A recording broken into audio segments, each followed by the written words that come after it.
할렐루야. 오늘 이 아침 주님의 평강과 은혜가 우리 모두의 삶의 자리에 함께 하시기를 간절히 축복하며 기원합니다. 오늘은 종료주일입니다. 이제 사순절 마지막을 보내고 있습니다. 오늘 종료주일을 이제 시작으로 이번 주부터는 예수님의 고난의 주간이 시작이 됩니다. 그리고 우리는 예수님의 십자가를 묵상하면서 또 예수님의 그 고난을 함께 나누면서 이제 예수님의 그 놀라운 부활의 기쁨을 맞이하게 될 줄로 믿습니다. 이번 한 주간 예수님의 그 삶의 그 발자취를 우리가 다시 한번 되새기고 또 기도로 또 말씀 묵상으로 경건하게 한 주를 보내시는 우리 모두 되시기를 간절히 축복합니다. 그리고 다음 주 우리가 이제 부활주일 예배를 드리면서 부활에 드려진 예물들은 코로나19로 고통당한 우리 많은 이웃들을 위해서 또 우리 주의 교회 가운데서도 개척교회나 미자립교회들 월세를 내지 못하는 그런 교회들이 있습니다. 특별히 부활주일에 드려진 헌금들은 우리가 이제 이웃들을 위해서 또 우리 어려움 있는 교회들을 위해서 함께 쓰여지기를 우리 소망합니다. 그래서 우리 기도로 섬김으로 주님의 삶의 발자취를 따라가는 온 교우들 되시기를 축복하며 기원합니다. 오늘 말씀 영어만 따라합니다. 예수님의 십자가. 예수님의 십자가. 예수님의 십자가라는 제목으로 함께 말씀을 나누겠습니다. 오늘 종료주일을 시작으로 이제 사순절의 끝, 예수님의 마지막 고난주간이 펼쳐지게 됩니다. 고난주간 첫째 날, 이 주일은 오늘 종료주일입니다. 바로 예수님의 그 예루살렘 입성을 기록하고 있습니다. 그리고 둘째 날 월요일은 예수께서 성전에 올라가셔서 성전을 정화하시는 성전 정화의 날입니다. 그리고 셋째 날 화요일은 예수께서 성전에서 제사장들과 변론하시는 변론의 날입니다. 그리고 넷째 날 수요일은 사랑과 배신의 날입니다. 그때 예수님께서 옥합을 깨뜨린 한 여인의 사랑을 입는 그 여인이 귀한 옥합을 깨뜨려서 예수님의 발에 딛고 그의 머릿결로 예수님을 그 발을 씻는 그러한 사랑의 헌신이 있는 그러한 날이기도 하고요. 또 이어서 이제 가룟 유다가 구체적으로 예수님을 배신하고 팔 음모를 꾸미는 그러한 배신의 날이기도 합니다. 이어지는 다섯째 날 목요일은 예수님의 최후의 만찬을 나누시는 그러한 장면, 그러한 이야기가 있고요. 그리고 예수님께서 그 최후의 만찬을 마치신 이후에 겟세마네 동산으로 가셔서 기도하시는 그러한 날입니다. 그리고 마지막 여섯째 날 금요일은 예수님께서 십자가 달리시는 성금요일, 순환의 날입니다. 이제 우리가 한 주간 고난주간을 보내면서 맞이하면서 예수님의 그 삶의 모습들을 우리가 함께 묵상하시고 또 예수님의 그 고난의 십자가가 우리의 십자가 또 우리의 능력이 되시기를 간절히 축복합니다. 아멘. 오늘 우리가 읽은 요한복음 19장은 예수님께서 십자가 달려 죽으신 십자가 장입니다. 여러분, 예수께서 이 땅에 오신 이유가 무엇입니까? 우리는 이 땅에 살기 위해서 이 땅에 태어났습니다. 그러나 주님께서는 이 땅에 죽으러 오셨습니다. 차이가 있죠. 우리는 살기 위해서 이 땅에 보내졌는데 예수께서는 이 땅에 죽기 위해서 오셨습니다. 한마디로 예수님은 십자가의 죽으심으로 모든 인류를 구원하기 위해 이 땅에 오셨습니다. 진정한 생명은 죽음으로 얻는 것인 줄로 믿습니다. 주님 말씀하시죠? 한 알의 비 땅에 떨어져 죽지 아니하면 한 알 그대로 있고 죽으면 많은 열매를 맺느니라. 예수님께서 한 알의 미랄이 되셔서 그 몸을 깨시고 부서뜨리시고 죽음으로 말미암아 우리 온 인류에게 모든 사람에게 구원의 복된 소식 또 구원의 은총이 전달될 줄로 믿습니다. 십자가의 대속의 은혜로 우리는 구원을 받게 되었고 영생을 수여하게 되었습니다. 그래서 오늘 말씀을 통해서 예수님의 그 십자가의 의미와 능력에 대해서 함께 은혜의 말씀을 나누기를 간절히 소원합니다. 자, 그러면 예수님의 십자가는 어떤 십자가일까?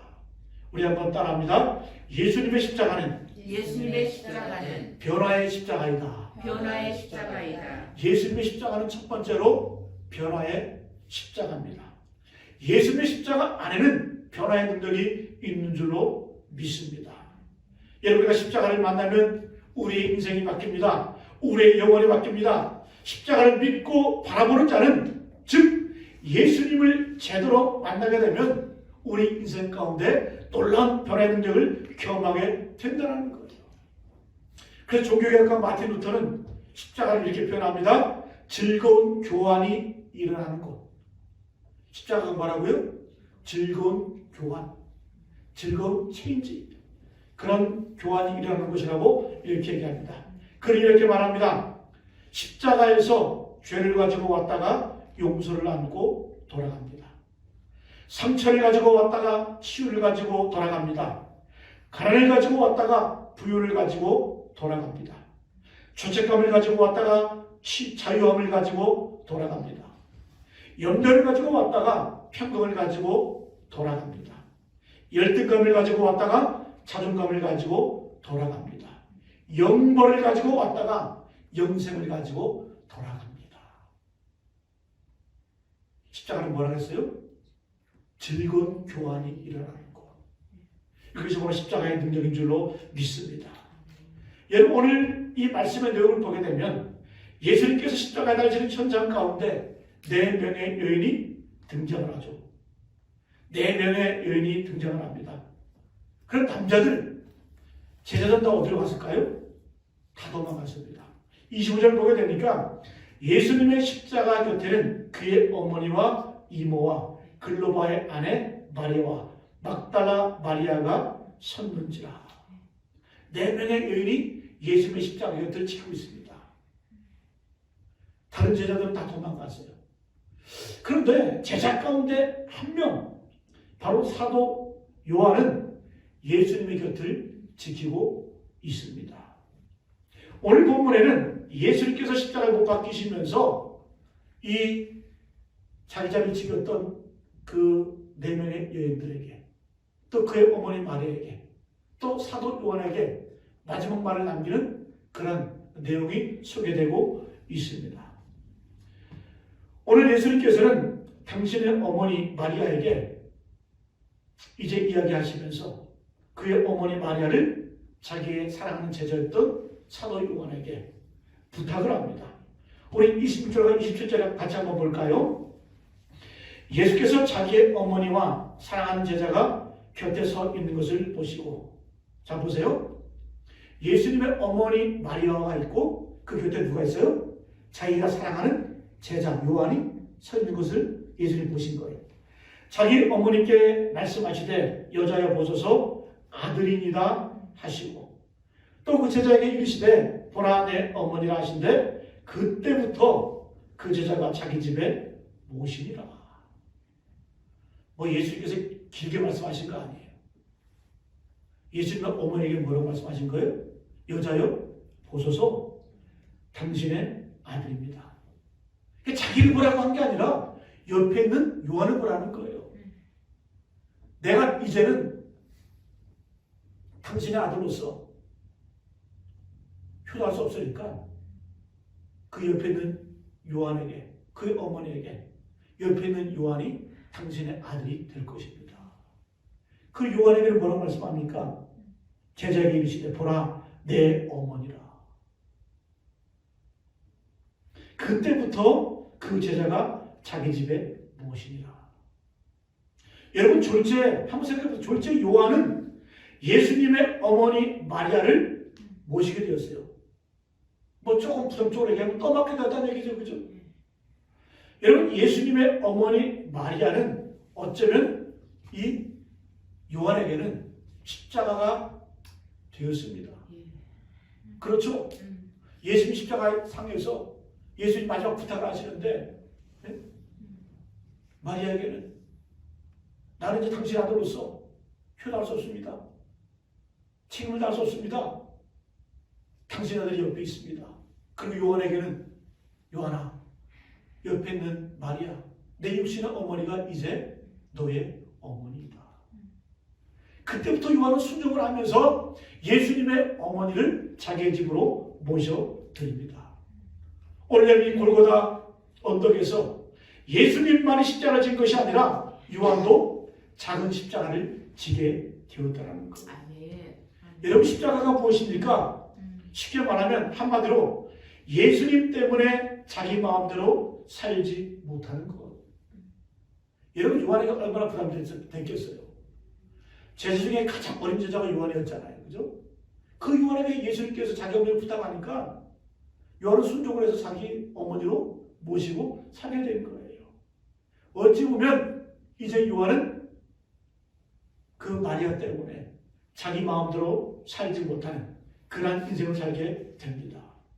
우리도 마찬가지입니다. 우리가 예수님을 만나고 나서 예수님을 믿고 나서 크고 작은 십자가를 지고 살게 되었다는 거예요. 예수 때문에 때로는 참아야 됩니다. 예수 때문에 때로는 손해를 보아야 합니다. 또한 예수님 때문에 울어야 될 때가 있다는 거예요. 그러나 중요한 것은 이 십자가 때문에 예수 때문에 마음대로 살지 못하기 때문에 이것이 우리에게 큰 복이 되는 줄로 믿습니다. 여러분, 사도 요한은 이때부터 그 십자가가 축복이 되어서 놀라운 사도로 놀라운 변화를 경험하게 됩니다. 그는 완전한 기도의 사람이 되었고 사랑의 사도가 된 줄로 믿습니다. 여러분, 요한은 어떤 사람이었어요? 그의 형제 야고보와 더불어서 예수님이 어떤 별명을 지어줬습니까? 그 두 형제에게 우레의 아들이다. 예수님께서 사마리아로 지나갈 때 사마리아 사람들이 가지 못하게 하니까 야고보와 요한이 열이 받아가지고 예수님에게 얘기하죠. 예수님이요, 하늘로부터 벼락을 동원해서 이 동네 사람들을 다 죽여버릴까요? 없애버릴까요? 그때 예수님이 책망하시죠. 그때 예수님께서 야고보와 요한에게 별명을 지어주는데 너희들은 누구다? 우레의 아들, 번개의 아들이다. 그만큼 성격이 불같 같고 약간 다혈질인 그런 성향이 있는 그런 사람들이었어요. 근데 여러분, 한번 생각해 보십시오. 사도 요한이 어떻게 변합니까? 사도 요한의 별명이 있어요. 그는 사랑의 사도였습니다. 여러분, 요한복음과 사도 요한이 쓴 요한서신들을 한번 읽어보세요. 사랑, 사랑, 우리가 서로 사랑하자. 이 사랑이라는 단어가 수없이 언급이 됩니다. 그래서 요한의 별명이 뭐냐? 요한의 별명은 바로 사랑의 사도였다. 이렇게 말할 수가 있습니다. 여러분, 예수님의 어머니 마리아는 사도 요한에게는 십자가였지만 그러나 또 한편으로는 예수님이 주신 복을 받는 복의 통로였다는 거예요. 예수님의 어머니를 모시고 살면서 늘 주님의 모습을 기억을 했겠죠. 그죠? 예수님의 생전의 모습을 들으면서 요한의 영성이 더 깊어지고 더 넓어지고 그리고 예수를 닮아가는 그런 사도가, 사랑의 사도가 된 줄로 믿습니다. 제가 성화 중에 그 그림이죠. 그죠? 초상화. 사도 요한의 초상을 본 적이 있어요. 여러분 궁금하시면 인터넷 들어가서 한번 쳐보세요. 사도 요한의 초상. 그러면 이 사도 요한의 그 초상화가 이렇게 등장하게 되는데 그 초상을 다시 한번 봐보세요. 이 이마에 큰 옥이 달려 있습니다. 그리고 이 이마 정중간에 큰 점 같은 게 박혀 있어요. 그게 뭐냐 하면 머리에 생긴 굳은 살이에요. 굳은 살. 굳은 살. 그러면은 이 사도 요한의 초상화를 그렸던 뭐 실제 모습을 그림으로 남기보겠죠. 그죠? 왜 이렇게 사도 요한의 머리 정중간에는 굳은 살이 이렇게 튀어나와 있을까? 역사를 말합니다. 사도 요한은 기도의 사람이었어요. 어떻게 기도했을까? 그렇게 얘기합니다. 사도 요한이 기도할 때 이 자기의 머리가 이 두 다리 사이로 그 자기 머리를 막고 땅바닥에서 기도했다고 그래요. 그래서 얼마나 땅에 박으면서 간절히 기도했으면 그의 이마에 굳은 살이 베겨서 그의 얼굴 가운데 큰 그러한 자국이 남아 있었을까. 그래서 여러분, 우리가 사도 요한의 그 초상화를 보게 되면 사도 요한의 이마에는 큰 굳은 살이 베겨 있고, 또 예수님의 친동생 야고보는 그 별명이 뭡니까? 낙타무릎 아니 낙타무릎. 이 야고보도 얼마나 많은 기도를 했으면 그의 이 무릎이 망가질 정도로, 변형될 정도로 그렇게 기도했던 그러한 주의 사도들이었더라는 거죠. 여러분, 어쨌든 오늘 여러분, 예수님께서 십자가상에서 그의 어머니를 부탁하시면서 어찌보면 사도 요한에게 짐이 되고 십자가 되었지만, 그러나 그 예수님의 어머니를 모시면서 그의 영성이 깊어지고, 그리고 사랑의 사도라는 별명을 얻을 정도로 그런 하나님의 능력하게 되고는 그런 놀라운 사도가 된 줄로 믿습니다. 여러분, 요한복음 21장 18절에 예수님께서 베드로에 대해서 예언하는 그런 말씀의 내용이 나옵니다. 내가 진실로 진실로 내게 이르노니 내가 젊어서는 스스로 띠뛰고 원하는 곳으로 다녔거니와 늙어서는 내 팔을 벌리리니 남이 내게 띠우고 원하지 아니하는 곳으로 데려가리라. 자, 예수님께서 베드로에게 예언하시면서 뭐라고 말씀하신 거예요? 이전까지는 내가 스스로 띠뛰고 너 원하는 곳으로 다녔고 네 원하는 그런 행동을 했지만, 그러나 이제 어떡해요? 늙어서는 내 팔을 벌리리니 남이 내게 띠우고 원하지 아니하는 곳으로 데려가리라. 한마디로 표현하면 예수님 십자가 이후에 베드로는 자기가 원하지 않는 그런 인생, 자기 마음대로 할 수 없는 인생, 십자가의 삶을 살 수밖에 없음을 주님께서 예언으로 말씀하셨다는 거예요.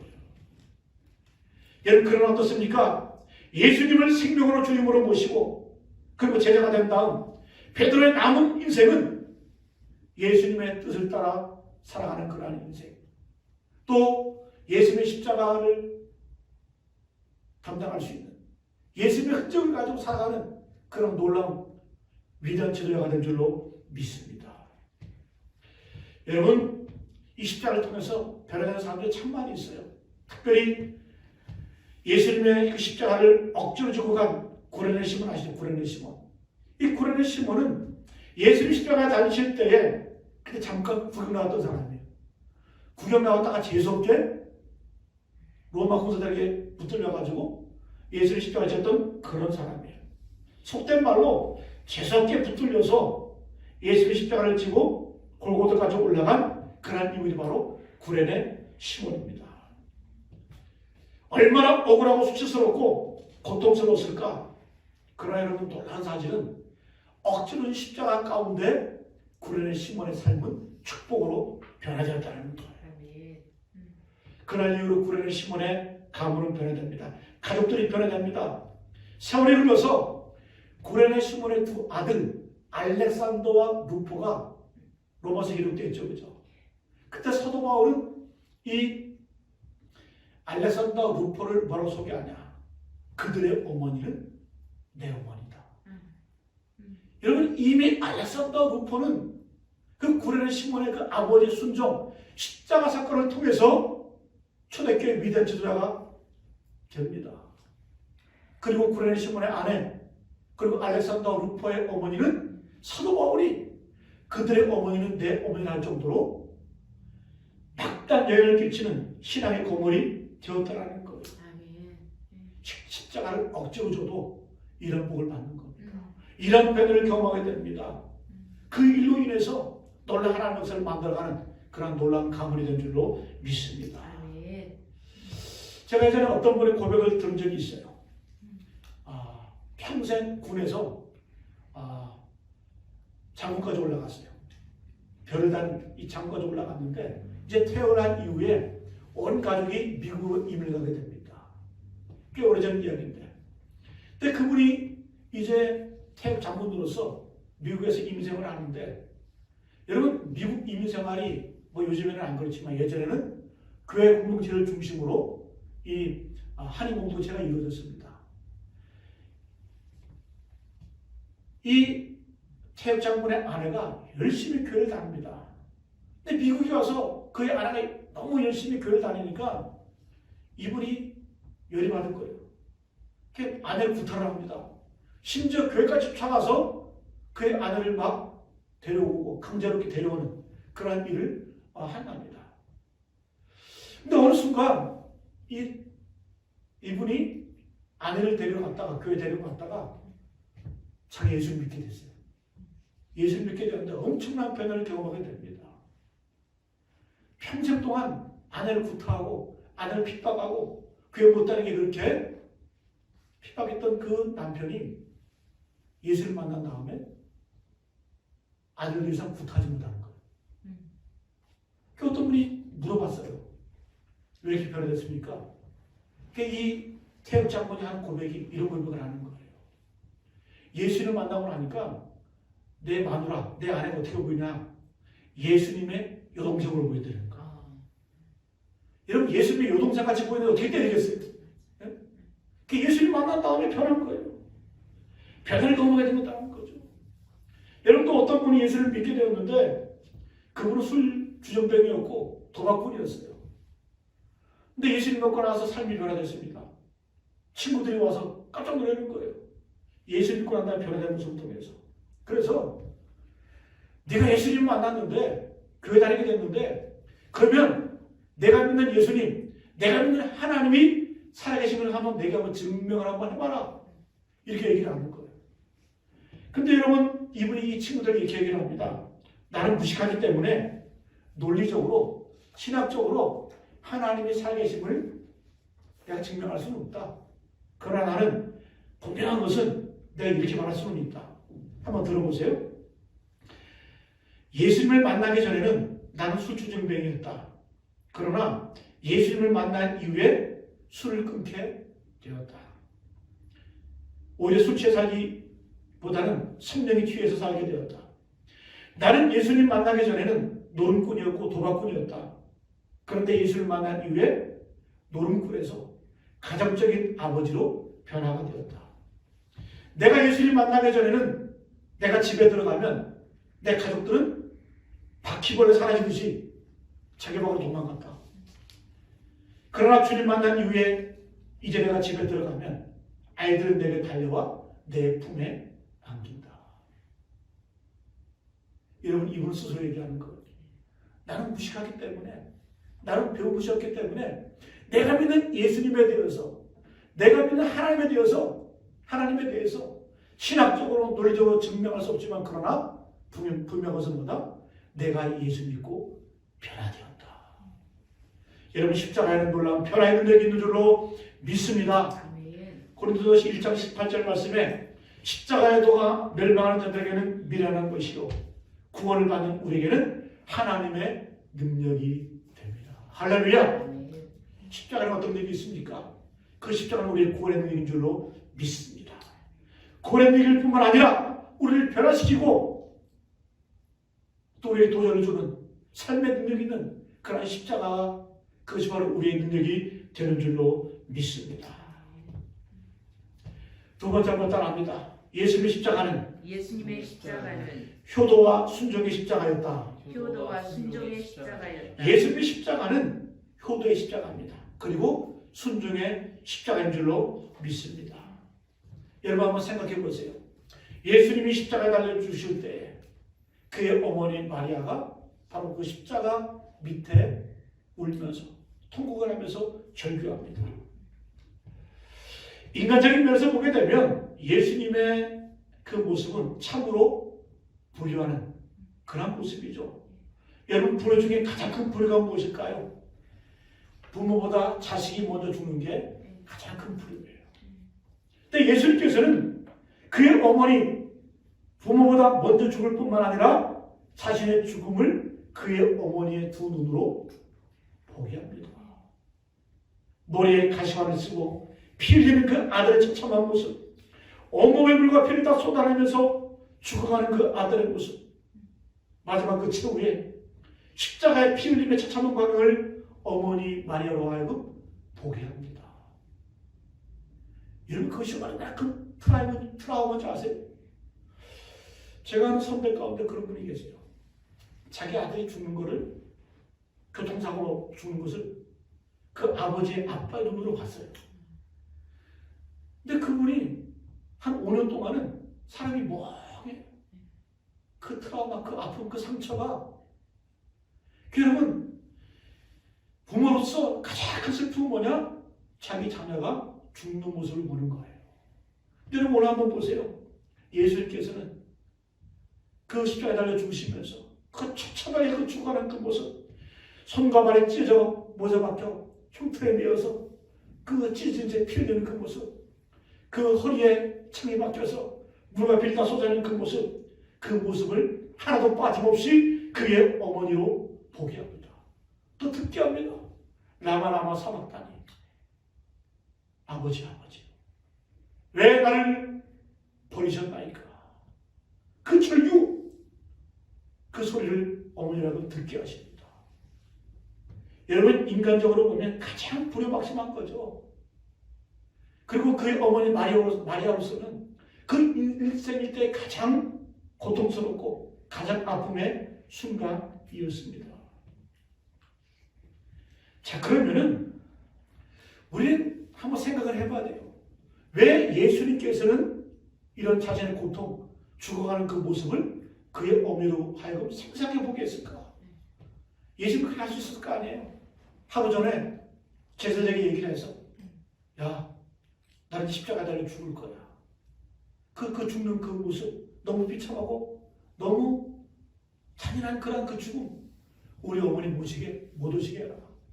요한에게도 부탁할 수도 있었고 베드로에게도 부탁할 수도 있겠죠, 그죠? 그럼 예수님께서는 왜 그렇게 하지 않았을까? 왜 이렇게 인간적인 면에서 불효를 저질렀을까? 그런데 여러분 거기에는 놀라운 뜻이 있다는 거예요. 여러분 예수님의 이 외침 가운데, 무언의 외침 가운데 어떤 외침이 있을까요? 사랑하는 어머니여, 이제 더 이상 나를 당신의 육신의 아들로 보지 마십시오. 나의 죽음은, 나의 십자가에 달려 죽는 이것은 육신의 아들로 죽는 것이 아니라, 당신의 아들로서 죽는 것이 아니라 나는 하나님의 아들로서 십자가에 달려 죽는 것입니다. 여러분 놀라운 반전이 있는 거예요. 사랑하는 어머니, 나는 이제 더 이상 당신의 육신의 아들이 아닙니다. 하늘 아버지의 아들입니다. 내가 십자가에 달려 죽는 것은 인류 구원을 위해서 하나님의 아들로서 순종의 십자가를 지고 있는 것입니다. 어머니, 당신도 이 십자가를 통해서 구원받기를 원합니다. 그런 의미가 있는 겁니다. 바로 어머니 당신을 위해서, 당신을 구원하기 위해서 내가 지금 피 흘리는 거예요. 그런 의미가 담겨져 있는 겁니다. 여러분, 예수님의 십자가상에서 머리에 가시관을 쓰시고 피를 흘리면서 손과 발이 못 박힌 채 이제 어머니에게 무언의 말을 하고 계시는 거예요. 나는 어머니 아들로 33년을 살았습니다. 그러나 이제 나는 하나님의 아들로 십자가에 달려 있습니다. 나를 통해서 어머니의 죄 사함을 입으십시오. 내가 곧 길이요 진리요 생명입니다. 나로 말미암지 않고는 아버지께로 올 자가 없습니다. 이제 예수님께서는 하늘나라로 가시면서 그의 어머니도 천국으로 인도하시는,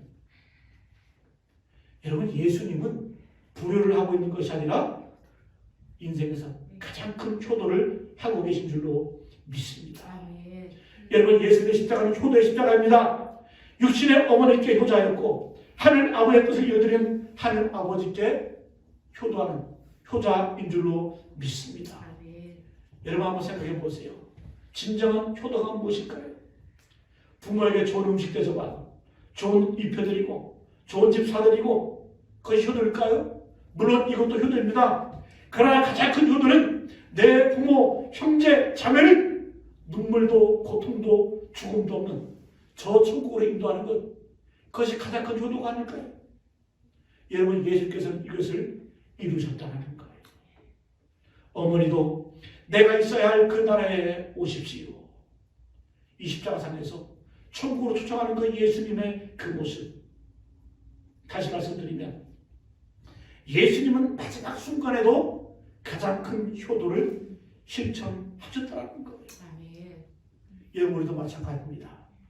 예수님처럼 육신의 부모에게 또 우리 하늘 아버지께 효도하는 하나님의 자녀 되시기를 간절히 축복합니다. 아멘. 그래서 예수님은 육신으로는 어머니 마리아에게 효도하는 삶을 사셨고 또 영적으로는 하늘 아버지께 순종의 삶을 살아가는 그런 효도의 삶을 살아가시는 그런 모습이었다는 거예요. 여러분 성경이 이렇게 말씀하죠. 에베소서 6장 1절 3절 말씀에 자녀들아 주 안에서 너희 부모에게 순종하라. 이것이 옳으니라. 내 아버지와 어머니를 공경하라. 이것은 약속 있는 첫 계명이니 이것은 내가 잘되고 땅에서 장수하리라. 땅에서 잘되고 장수하리라. 여러분 잘되고 싶죠? 오래 살고 싶죠? 그 비결이 뭔 줄 아세요? 주님은 약속 있는 계명으로 이렇게 말씀하셨습니다. 내 부모에게 순종하라. 내 아버지와 어머니를 공경하라. 그러면 내가 잘되고 땅에서 장수하리라. 여러분 성경의 이 말씀은 부모를 향한 말씀이 아니에요. 여러분 부모조라고 공경하고 부모조라고 순종하라는 그 말씀이 아니라 자녀는 우리가 복받고 사는 비결이 뭐냐? 땅에서 잘되고 장수하는 비결이 뭐냐? 바로 그거라는 거예요. 부모에게 순종하고 부모를 공경하면 이것은 하나님의 약속하는 첫 계명이기 때문에 우리가 땅에서 잘되고 장수하는 비결인 줄로 믿습니다. 아멘. 여러분 예수님 이렇게 사셨어요. 육신의 부모에게 순종하셨고 효도하셨고 또 영적으로 하늘 아버지께 마지막 십자가를 통해서 하나님께서 이루어드리는 그런 효도의 삶을 살아간 줄로 믿습니다. 여러분 창세기를 보세요. 노아의 세 아들이 나오죠. 그죠? 그의 아버지가 벌거벗고 부끄러움을 드러냅니다. 그때 여러분 샘과 야벳은 두 아들은 어떻게 합니까? 그의 아버지의 부끄러움을 정면으로 보지 않고 뒤로 들어가서 그의 아버지의 수치를 가려줍니다. 자손 복을 받는 거예요. 약속 있는 복의 자손이 됩니다. 그러나 여러분 어때요? 함은 그의 아버지 수치를 동네방네 소문을 내죠. 영원히 저주받는 그러한 민족, 그러한 족속이 됩니다. 잠언 30장 11절에 보게 되면 아비를 조롱하며 어미 순종하기를 싫어하는 자의 눈은 골짜기의 까마귀에게 쪼이고 독수리 새끼에게 먹히리라. 얼마나 무서운 말씀입니까? 여러분 예수님 십자가는 어떤 십자가였을까요? 효도의 십자가였습니다. 순종의 십자가였습니다. 하늘 아버지 뜻을 이루어드리는 그러한 순종의 십자가인 줄로 믿습니다. 여러분 말씀을 정리합니다. 오늘 이제 우리가 종료주일을 보내면서 이제 내일부터 예수님의 고난주간이 시작됩니다. 십자가를 묵상해야 됩니다. 그 십자가가 나의 십자가가 될 줄로 믿습니다. 우리 십자가를 묵상하면서 그 십자가는 우리에게 어떤 능력이 있을까요? 변화의 능력을 우리에게 줍니다. 그 십자가를 믿고 따라갈 때, 그 주님의 마지막에 따라갈 때 우리 삶의 놀라운 변화와 기적을 경험하게 될 줄로 믿습니다. 예수님의 그 십자가는 어떤 의미가 있을까요? 그 안에는 효도가 담겨져 있어요. 참된 효도가 무엇인지 우리에게 보여주고 있어요. 그리고 참된 순종이 무엇인지 우리에게 보여주고 있습니다. 여러분 예수님께서는 땅과 하늘의 효자였습니다. 그는 그 마지막에 부모를 천국으로 인도하는 효도의 삶을 사셨고 그리고 마지막 십자가상에서 하늘 아버지의 뜻을 이 땅 위에 이루어드리는 최고의 효도가 된 줄로 믿습니다. 한 주간도 이 십자가의 능력이 우리의 삶의 자리에 구체적으로 이어지는 역사가 우리 가운데 있기를 간절히 축복하며 기원합니다. 기도하겠습니다. 사랑과 은혜가 풍성하신 우리 주 하나님 주님의 은혜를 감사합니다. 여러 가지 어려움과 또 환경이 우리를 한자리에 모여서 예배할 수 있는 그런 상황 가운데 우리를 몰고 가지만 그러나 오늘 말씀을 통해서 함께 은혜를 나누며 십자가를 깊이 묵상케 하시는 참으로 감사와 영광을 드립니다. 십자가의 능력인 줄로 믿습니다. 오늘 그 십자가를 통해서 오늘 한 주간 삶의 변화와 또 삶의 깨달음을 누리는 그러한 큰 은혜를 경험하게 해주시고 또 그 십자가를 바라보면서 주님께서 우리가 허락하신 그 순종의를 묵묵히 걸어가는 복된 십자가의 삶에 동참하는 우리 모두 되게 하여 주옵소서. 주께 감사와 영광을 돌려오며 예수님의 이름으로 간절히 기도하옵나이다.